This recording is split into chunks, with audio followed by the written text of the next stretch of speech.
Olá pessoal, a gente está com uma convidada super especial hoje, que é a Thaís. Vocês provavelmente já conhecem o trabalho dela, ela tem um blog muito bacana chamado Viajadora. Ela veio contar aqui pra gente um pouquinho da experiência de ser mãe no Canadá.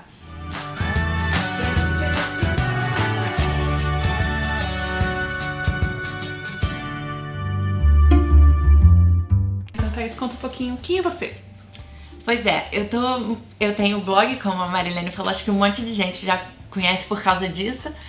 E eu tô no Canadá vai fazer 4 anos e eu tive meu bebê há 8 meses, quase 9. E assim, a minha vida mudou muito desde que o meu bebê nasceu, mudou completamente tudo, o jeito que eu encaro as coisas, o jeito que eu vejo o Canadá, como eu valorizo estar aqui, como eu administro meu dinheiro, tudo. Então assim, eu virei outra pessoa, isso eu acho que é o principal da minha experiência. E é uma coisa muito comum, na verdade, assim, que quem nos procura para fazer um projeto de imigração, fala assim, olha, eu quero emigrar, mas eu quero ter filho, e aí?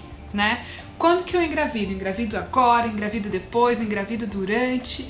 É lógico que isso depende muito da situação e do processo de cada um, né? Mas passado essa orientação, o segundo passo é, e aí? Né? Porque no Brasil a gente sabe mais ou menos como funciona, né? E sempre tem aquele medo de como vai ser no Canadá, né? E aí, o que você achou do suporte durante a gravidez, do processo de parto, né? Tem bastante diferença em relação a cesárea, natural, né? Conta um pouquinho pra gente. Então, isso era uma coisa que eu tinha medo sobre ter filho, tanto aqui quanto lá, do parto, do processo todo de estar grávida. Mas eu me surpreendi positivamente com o acompanhamento aqui, que eu achei muito bom no sentido de que eles se preocupam muito com você, se você tá bem da cabeça, até se você tá bem financeiramente. Tem muita preocupação com depressão, que era um problema que eu já tinha antes. Então assim, eu me senti muito cuidada pela equipe médica. Porque o que acontece é, quando você descobre que tá grávida, você vai no seu médico de família e aí ou ele vai fazer o acompanhamento pra você, ou no meu caso, o meu não fazia. Eles falaram pra eu consultar num site e escolher uma equipe especialista em parto. Então assim, o pessoal que eu escolhi era ótimo, até foi estranho porque a minha médica foi mudando ao longo da gravidez porque elas também estavam grávidas e foram tendo filho. Nossa, que curioso! O que acontece é que, por mais que seja um médico que te acompanha ao longo da gravidez, na hora do parto vai ser qualquer um da equipe médica. Não tem isso de você ligar e vai nascer agora 2 da manhã, vem correndo pro hospital. Não tem. Então acabou que foi uma outra médica que eu nunca tinha visto que fez o meu parto. Isso impactou a sua tranquilidade durante o parto? Eu não tenho esse apego, não. Não? Mas... Foi tudo bem? Porque acho que é uma coisa que os brasileiros vão falar. Poxa vida, eu prefiro que seja uma figura conhecida. As minhas amigas no Brasil ficaram, mas como assim? Não era o mesmo médico? Mas eu não liguei, não. Até porque, assim, o meu parto, a minha gravidez foi super saudável, eu não tive nenhum problema. Mas na hora do parto eu tive uma complicação. Eu fiquei quase 3 dias em trabalho de parto. Meu Deus! Tendo contração. Acho que se fosse no Brasil teriam feito uma cesárea logo. Aqui ficaram esperando dilatar, esperando. E na hora viram que o bebê tava com o cordão enrolado no pescoço. Nossa. Aqui eles consideram que pra saúde da mãe e pra saúde do bebê é muito melhor ter o parto normal. Então eles dão uma forçadinha, né? Assim, eles dão uma esperada pra acontecer. Pois é. Aí acabou que na hora deu essa confusão, eu tava lá deitadinha numa sala só minha no BC Women's Hospital, que eu adorei. Eu fiquei sozinha na sala com uma enfermeira que ia me acompanhar no processo todo, com o meu marido junto. Ele tava lá quase dormindo, já com anestesia, e nisso ela vê o medidor e vê que o batimento cardíaco caiu de 150 para 50. Falou, esse bebê vai ter que nascer agora. Aí eu, ai meu Deus! Aí nisso, quando eu olhei, tinha 20 pessoas dentro do quarto. Veio o chefe da pediatria, o chefe da obstetrícia, mais um monte de enfermeira, puxa, vai sair agora. E sei lá, em 10 minutos o bebê tinha nascido. Nossa, pois é. Essa é uma coisa bacana, né? Então, um ponto que eu queria destacar aqui, hospital público, serviço gratuito, E a Thaís estava lá, sozinha, num quarto no hospital, que é maravilhoso, né? Nossa, dizem que é o melhor daqui, né? E pra você usar esse hospital, basta você escolher a equipe daquele hospital, certo? Basicamente é isso. Legal. E aí foi tranquilo. Porque foram 10 minutos, eu imagino que não deu nem tempo de... 10 minutos de terror, né? Mas como eu tava anestesiada também, eu sei que ele saiu e assim. Então o que eu queria dizer na hora do parto em si, não doeu, porque eu tava com anestesia e tudo. Mas em nenhum momento eu me senti abandonada ou preocupada, porque eu sabia que eu tava com uma equipe de especialistas, não conhecia a médica, mas me tratou super bem. O obstetra também, o pediatra que viu meu filho quando ele nasceu. E aí depois disso ele precisou ir pra CTI, né, por um dia. E as enfermeiras eram uma doçura, a gente ficou internado no hospital, podia ir lá a hora que quisesse ver o neném, pegar no colo, eles incentivavam. Eu não tive leite de primeira. Me deram a opção de escolher entre fórmula ou leite materno doado, então eu escolhi o leite materno.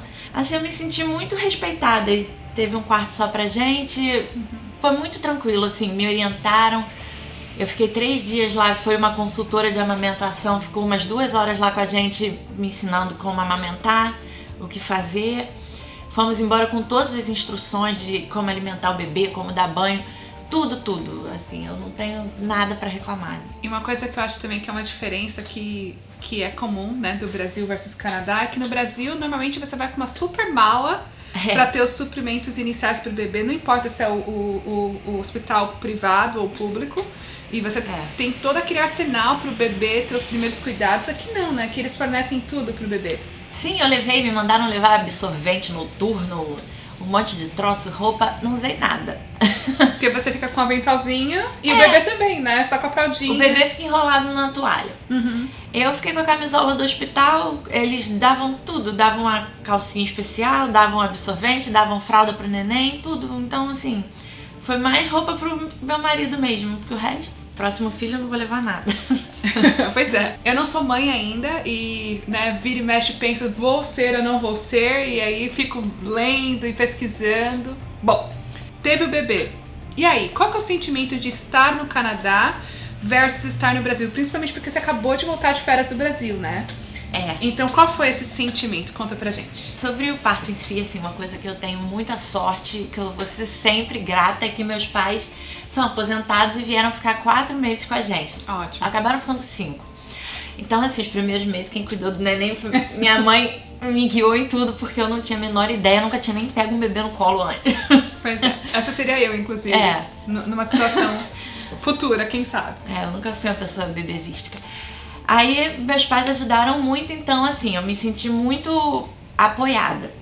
Se meus pais não tivessem vindo e tivesse sido só eu e o Thiago, aí teria sido, assim, bem mais difícil. Então fica a dica. Tá programando ter um bebê aqui, é difícil fazer isso sem o apoio da família por perto. Traz alguém, né? Se você puder. Sim, com visto de turista mesmo, né? Pra eles ficarem com vocês, ajudando vocês nesse momento inicial. Uma coisa legal que eu descobri também é que, assim, se você não tem esse suporte, você pode contratar uma doula pós-parto. Pra te ajudar, que ela vai na sua casa, fica um tempo com o bebê, te mostra como faz as coisas, e isso é muito bom, né? Assim, eu teria feito isso se não tivesse. Bom, a mãe acompanhou, mãe foi embora agora, e aí você foi pro Brasil. Minha mãe foi embora em julho, e aí eu fui, né, passei outubro no Brasil. Assim, a coisa que eu acho mais difícil de morar no Canadá, de uma forma geral, com ou sem bebê, é você não ter família perto. E com o bebê você percebe mais isso. Você vê, hoje é a primeira vez que eu tô saindo sem ele há quase 9 meses, e porque o meu marido ficou trabalhando de casa pra ficar com ele. Então eu não tenho ausência. Mãe, olha meu filho aí 1 hora pra eu ir na academia, ou sei lá, qualquer outra coisa. Ele tá sempre comigo, carrapatinho. Então, coladinho, né? O tempo todo. É bom, mas assim, você perde a liberdade, né? E às vezes o bebê tá passando mal, eu ligo pra minha mãe lá, 3 anos, mãe, faz o quê? E se eu não ter alguém perto, né? A minha sogra também seria muito bom, mas isso é ruim. Isso com certeza é difícil, né? Quando você não tem alguém próximo aqui, é uma das dificuldades que a gente tem por decidir morar fora. Mas tem as vantagens, que é o que você pensa no futuro do bebê, na segurança do bebê. Quando você vê hoje as suas amigas ou pessoas que têm um bebê, qual que é a preocupação que você vê hoje das mães do Brasil versus qual que é a sua preocupação como mãe pro futuro do seu filho aqui no Canadá, né? Eu tenho um grupo de amigas de infância, todas com filho, praticamente, e elas estavam falando que nunca, assim, a minha amiga mais chegada, que é até a Mari, que faz o blog comigo, que nunca anda sozinha, dirige sozinha com o bebê dela no carro, porque ela tem medo de roubarem o carro e levarem o bebê junto na cadeirinha. Meu Deus! Aí as minhas amigas estavam falando que elas sempre vão atrás com ele no carro e ensaiam como abrir a cadeirinha rápido pra se precisar tirar o bebê. Isso é uma preocupação, assim, que nunca tive aqui. E nunca andei atrás com ele, a gente sempre vai na frente, ele vai atrás quietinho. Então, assim, a preocupação com segurança, que é uma coisa básica, né? Que o pessoal tem no Brasil. E fora aquelas outras coisas de pagar colégio, que também eu fiquei absurdada. R$2.500 no colégio. Gente, imagina todo mês quanto você tem que ganhar pra isso. Por isso também eu nunca quis ter filho no Brasil. Eu decidi que teria filho aqui por causa das facilidades mesmo, né? Então essa é a preocupação. Já a minha preocupação aqui vai ser com quem deixar ele quando eu voltar a trabalhar. E, né, a creche, mas também vai ser só por 5 anos. Depois ele tá feito, assim, de colégio, de tudo. Porque a partir dos 5 anos, as crianças aqui têm direito à escola pública, gratuita e de qualidade, né? Uma pergunta muito comum para as pessoas que nos mandam mensagens, né, com o planejamento de ter filho, é saber, primeiro, esse neném nascendo aqui no Canadá, ele é canadense? E sim, ele é canadense. Ele já nasce com birth certificate canadense e com esse birth certificate a mãe já pode ir e aplicar para um passaporte canadense. Então ele realiza o sonho assim, ele nem sabe o trabalho que dá. Para fazer isso, a aplicante, né, os pais, na verdade, tem que conseguir 2 canadenses que vão assinar como garantor, que basicamente só vão dizer que conhecem os pais e o bebê, né, e que endossam eles para poder fazer a emissão do passaporte do bebê. Conta um pouquinho pra gente sobre isso, Thaís, porque como o bebê acabou já de fazer uma viagem, ele provavelmente já tem o passaporte direitinho, né? Tem. Então, essa questão dos 2 canadenses acabou que a gente, por inúmeras razões, resolveu não pedir pra ninguém, nenhum nativo, assinar, porque ia dar trabalho, porque não queria pedir favor, enfim. Aí a gente descobriu que se você não tem esses 2 canadenses, o que é meio absurdo, né? Imagina, eu tô aqui há um mês, quem que vai assinar pra mim? Sim. E não pode ser residente permanente. Você pode ir num notary, que é tipo os cartórios, né? E levar os documentos do bebê e você vai pagar acho que $25 e aí fazer um documento do notary dizendo é verdade, você é o pai dessa criança e pronto, aí você leva lá no dia que você for fazer o passaporte para poder pegar. Uma coisa que é interessante para os clientes da eVisa, todos nós consultores eVisa somos canadenses, né? E a gente normalmente tem uma relação que, mesmo que o cliente está aqui há poucos meses, às vezes a gente já começou essa relação do Brasil, né, há mais tempo. Então, quando eu realmente já estou trabalhando com o cliente nesse prazo de 2 anos, que é o que eles exigem, eu não me importo em fazer essa assinatura para os clientes eVisa, né? Assim como eu, a Amélia, a Karine e Lívia, que somos todos canadenses, podemos fazer esse suporte como uma cortesia para os nossos clientes, né? Mas isso é para o passaporte canadense, né? Então, quando o bebê nasce, porque ele nasceu em território canadense, ele é canadense, mas ele também tem direito ao passaporte brasileiro por ter sido filho de pais brasileiros. E aí, como que é esse processo de regularizar o passaporte dele e o registro dele no Brasil? Então, os documentos canadenses são facílimos. Ele nasce, você vai na internet, num site, né? Preenche, já se inscreve para ganhar o Bolsa Filho. O Bolsa Filho. Você faz tudo de uma vez, já pega o SIN number dele, que é tipo CPF, e aí eles mandam a certidão pelo correio para você, sei lá, uma semana depois, e custa $20 por aí. Super tranquilo. O passaporte também, bem fácil, você leva lá e tudo. Já o brasileiro, você tem que ir no consulado e fazer a certidão de nascimento dele. E, por incrível que pareça, a certidão de nascimento ainda não vale. Você tem que pegar e ir num cartório específico de Brasília ou fazer pela internet para validar a certidão de nascimento, né? Você tem que fazer, isso acabou que eu não fiz ainda, mas conforme, no momento que eu peguei essa certidão de nascimento dele, eu já dei entrada no passaporte no consulado. E aí ficou pronto bem rapidinho, levou uns 4 dias por aí. Normalmente aqui em Vancouver o prazo tá em torno de 2 semanas, então é super tranquilo. E eu acho que é mais fácil aplicar para o passaporte aqui ou para renovar o passaporte aqui no Canadá do que no Brasil, porque no Brasil você tem que ir para 2 lugares, né? E aqui você vai no consulado e já resolve tudo. E o passaporte brasileiro te dá a opção de botar uma autorização pro bebê viajar só com um dos pais. Ah, que bacana, isso é então legal. é bom saber disso, né? Para pedir na hora da solicitação. Aí eu fiz o brasileiro e o canadense, porque o brasileiro para ele entrar no Brasil e o canadense pro Canadá. Legal. Bom, você falou do Bolsa Filho, agora conta pra gente o que é o Bolsa Filho, quem tem direito e quanto mais ou menos é esse valor que você recebe. De detalhe.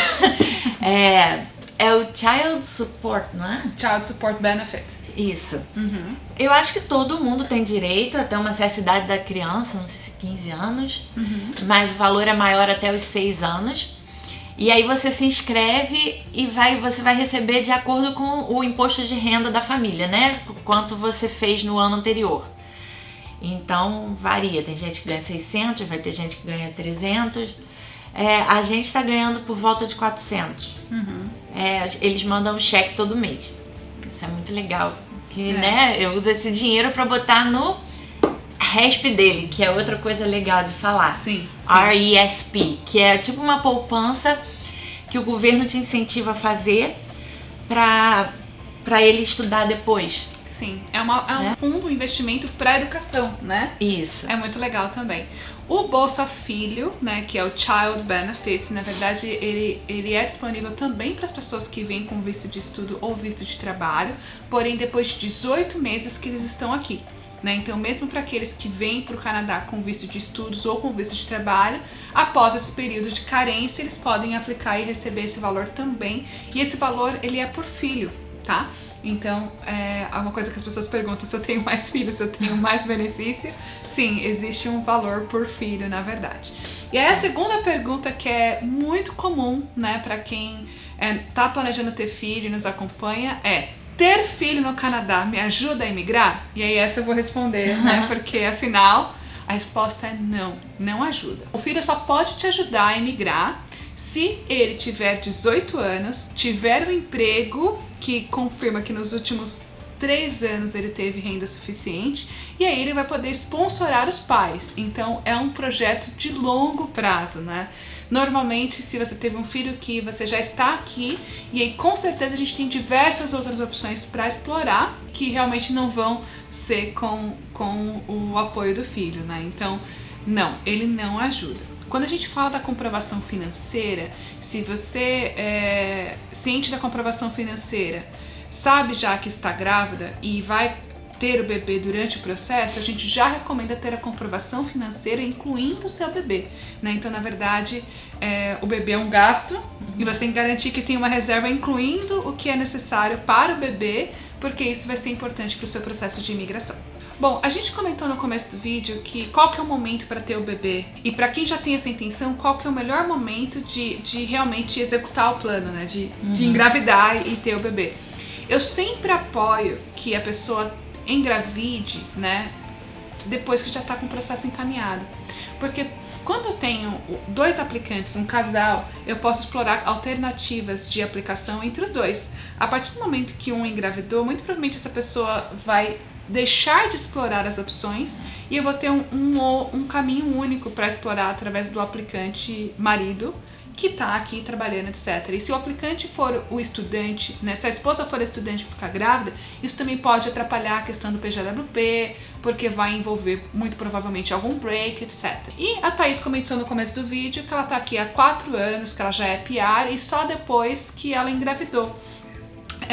Então conta um pouquinho mais pra gente sobre o planejamento, né? Você pensou dessa forma? Ou você nem pensava? Conta um pouquinho pra gente.